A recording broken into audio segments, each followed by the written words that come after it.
Everyone in the galaxy thinks we humans are strange, foolish, but truth be told, they think our biggest weakness is our heart. Meet Corporal Vance. Vance was no high-ranking medic of the Central Fleets. Burned skin mapped his jawline from a mortar blast on the border worlds. Dark, hollow craters sat under his eyes from 3 standard days of non-stop emergency shifts. His hands always, well, they shook a little whenever he tore open a fresh packet of sterile medical gauze. He was just a low-tier field nurse stationed at a ruined, mud-soaked outpost on the edge of the rim.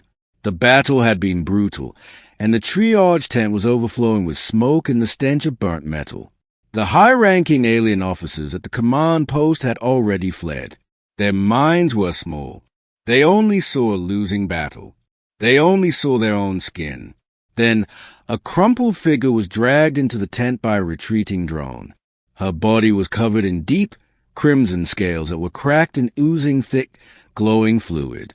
A wet, rhythmic clicking echoed weakly from her mandibles as she struggled to breathe. Her 4 eyes stared out like empty, bottomless pits, glazed over with pain. Vance didn't ask for her rank. He didn't check her species profile. Human dressed the Alien Empress's wounds, not knowing she was the most powerful warrior in the galaxy. He just saw someone bleeding out on his table.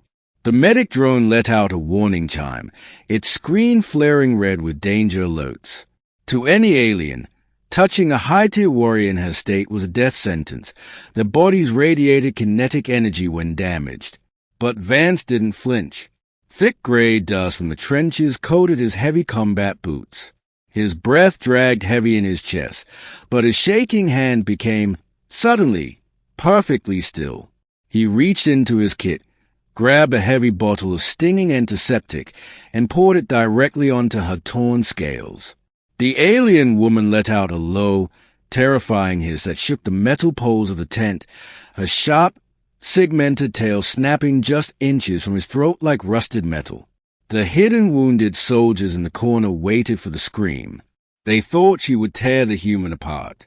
They thought he would drop to his knees and beg for mercy.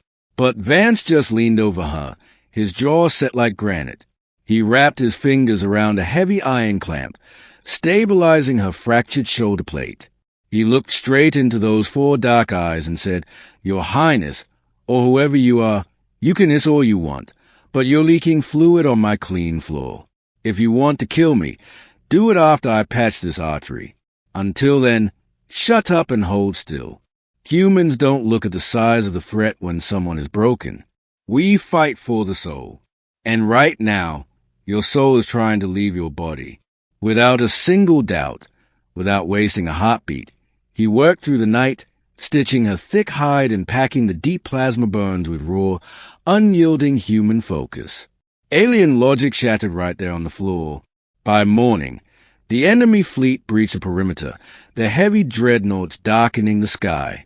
The alien commanders in the towers expected the outpost to surrender. They thought we were weak, but they didn't know who was sitting in Vance's triage tent. The Empress stood up, her wound perfectly dressed in white human bandages, her iridescent scales rippling with a sudden, terrifying power.